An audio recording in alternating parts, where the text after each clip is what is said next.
صرف 1 منٹ کا وظیفہ، پھر اللہ تعالیٰ سے جو مانگو گے مل کے رہے گا۔ خواہشات، دعائیں، تمنائیں، التجائیں اب پوری ہو جائیں گی۔ اللہ تعالیٰ کے پیارے حبیب کا بتایا ہوا فرمان۔ بسم اللہ الرحمن الرحیم۔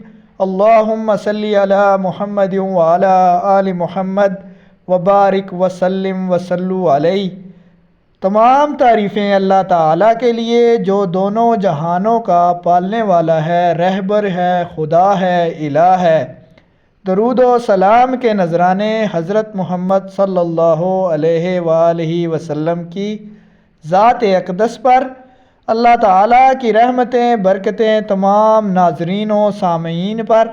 اللہ تعالیٰ آپ کو اپنے حفظ و امان میں رکھیں۔ جو مشکلات آپ کے اوپر ہیں وہ دور فرمائیں، تنگ دستیاں، پریشانیاں آپ کا پیچھا چھوڑ دیں۔ ناظرین کرام، السلام علیکم ورحمۃ اللہ وبرکاتہ۔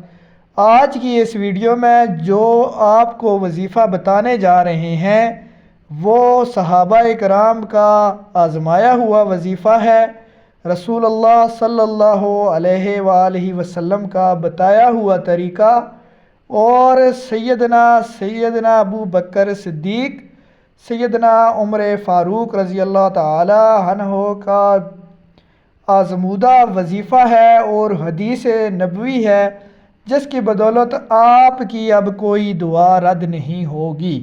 آپ جو مانگیں گے اللہ تعالیٰ سے، اللہ تعالیٰ اپنے پیارے حبیب کے صدقے، پنج تن پاک 12 امام سلام اللہ علیہ اجمعین کے صدقے، اللہ تعالیٰ ولیوں بزرگوں کے وسیلہ سے آپ کو عطا کرے گا۔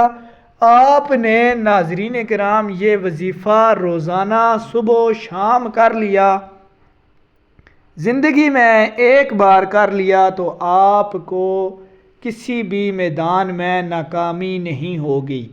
چاہے آپ مال و دولت کی طلب میں ہوں، چاہے آپ اپنا ذاتی گھر چاہتے ہوں، چاہے دشمن سے کامیابی چاہتے ہوں، کسی قسم کی بھی دعا کریں گے اس عمل کے بعد تو آپ کی دعا رد نہیں ہوگی۔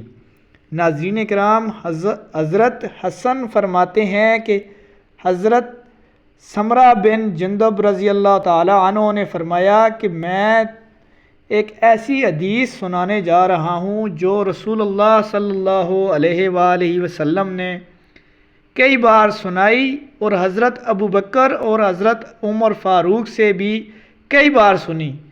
میں نے عرض کیا ضرور سنائیں۔ حضرت سمرہ نے فرمایا جو شخص صبح اور شام کو یہ دعا پڑھے، اول آخر 11 مرتبہ درود شریف کے ساتھ، بسم اللہ الرحمن الرحیم، اللہم انت خلقتنی وانت تہدینی وانت تطعمنی وانت تسقینی وانت تمیتونی وانت تحیینی۔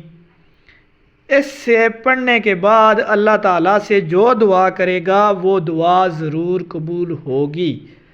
ناظرین کرام، آپ کو اس دعا کے فضائل بتا رہے تھے۔ اگر آپ کو ہماری یہ ویڈیو اچھی لگے، چینل کو سبسکرائب کریں، ویڈیو اپنے پیاروں تک شیئر کریں، اور آپ کا جو کوئی مسئلہ پریشانی ہے، جس حوالے سے وظیفہ جاننا چاہتے ہیں، وہ کمنٹ میں اظہار کریں اور ویڈیو کی کوالٹی کے بارے میں بتائیں۔ جزاک اللہ۔